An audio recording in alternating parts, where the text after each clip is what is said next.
Lula assume depois de amanhã. Bolsonaro já foi embora.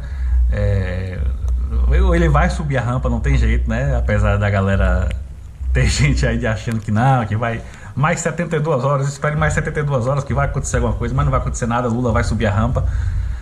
E o que esperar desse governo? O que esperar dos próximos 4 anos? Olha, não dá para esperar muita coisa desse governo, porque Lula nunca teve a perspectiva de ir ao enfrentamento para realizar as reformas necessárias para o Brasil mudar de fato de patamar, né? Governou o país durante 8 anos, num cenário até muito mais favorável do que o atual, e não fez nenhuma reforma. Não é agora que vai fazer. Então, para o Brasil mudar de patamar de fato, para o Brasil pelo menos dar um passo à frente, só que de maneira permanente, de maneira consistente, precisa fazer pelo menos uma das reformas necessárias.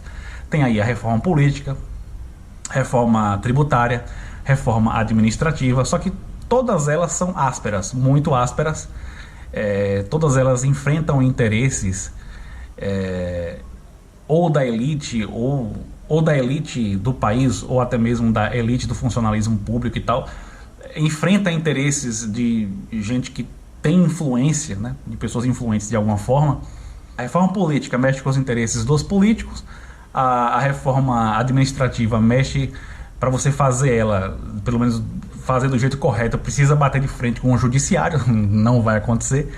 E reforma tributária enfrenta os interesses, bate de frente com os interesses dos ricos. Lula também não vai fazer. Então, ele não vai fazer nenhuma das três, pelo menos não do jeito que deve ser feito. Pode fazer uma meia-sola, né?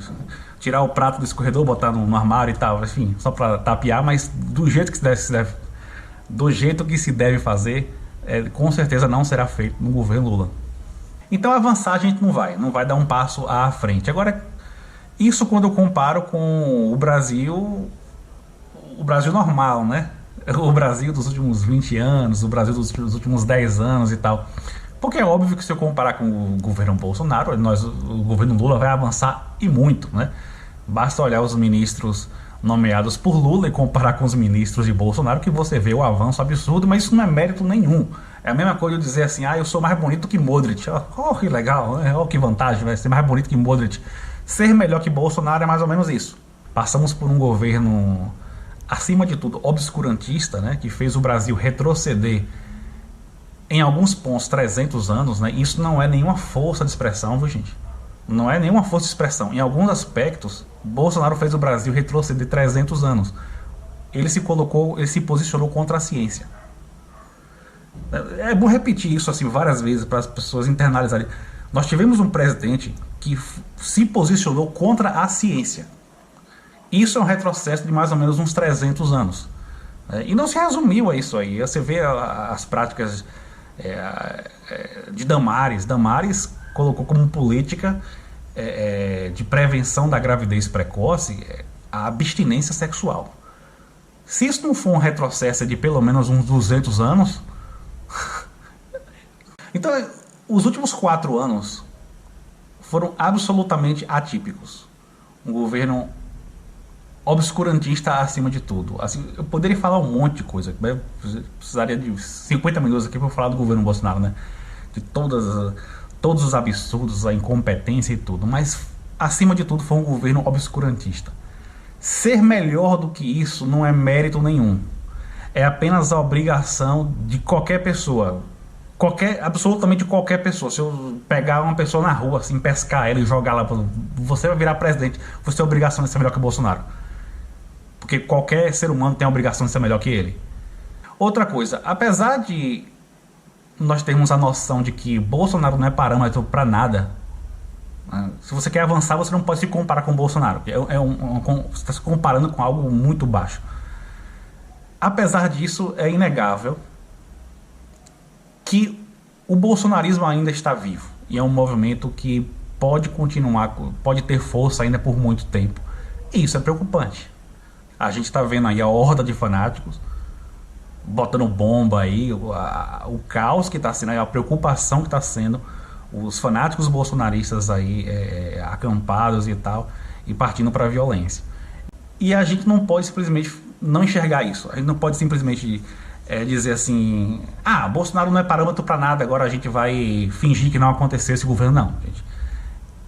Tá aí esse movimento, esse sentimento, essa ideologia bolsonarista está aí e vai preocupar ainda por muito tempo, talvez até mesmo para a próxima eleição. Então, o que Lula, pelo perfil de Lula, o que ele deve fazer para enfrentar o bolsonarismo é minar o bolsonarismo pela via da negociação.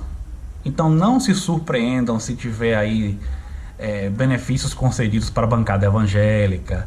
Não se surpreendam se Lula se aproximar demais de pessoas como o Tarcísio, por exemplo, porque esse é o perfil dele, né? Ele chama para negociar e elimina as forças por via da negociação. Inclusive a galera bolsonarista aí ficou empolgada com a bancada do PL que foi feita, né? Mas isso aí é uma grande ilusão, né? Acreditar que a maioria desses deputados priorizam a ideologia, né? Se for interessante, eles passam para o outro lado assim, ó, do dia para a noite. Se for interessante para a carreira política deles. Então, Lula vai tentar, de todas as formas, pela negociação, minar o bolsonarismo. E, de certa forma, eu até entendo. Porque, no momento, as armas que tem, assim, é o que dá para fazer. Então, assim, o sentimento que fica, assim, a perspectiva que fica, ela é preocupante, porque ao mesmo tempo que a gente enxerga que o bolsonarismo não pode servir de comparação, é um ponto muito baixo para você ficar se comparando. É como eu falei, né? Como eu dizer que eu sou mais bonito que Modric e achar legal isso. Ao mesmo tempo, a gente vê que é um sentimento, é uma ideologia que continua popular, continua preocupando e a gente tem que se preocupar com ela. Na economia, a perspectiva é termos um governo gastador, e isso já está sendo demonstrado com a aprovação dessa PEC de transição aí, que eu já fiz um vídeo comentando isso. Se você quiser assistir aí, você vai num vídeo anterior. E a consequência disso é uma taxa de juros cada vez mais alta. Por quê? O efeito colateral de um excesso de gasto público é inflação. E para conter a inflação, sobe os juros, né, para segurar a demanda. Então você meio que dá com a mão e tira com a outra. Então a previsão aí é termos uma nova era do rentismo, com juros estratosféricos. É aquela coisa, né? A mão que dá, quando você oferece um benefício ali, quando você gasta mais, ela é muito mais explícita do que a mão que você tira. Porque vamos ser sinceros, qual é a parcela da população brasileira que está preocupada com taxa de juros? É a minoria absoluta, a maioria nem olha isso aí.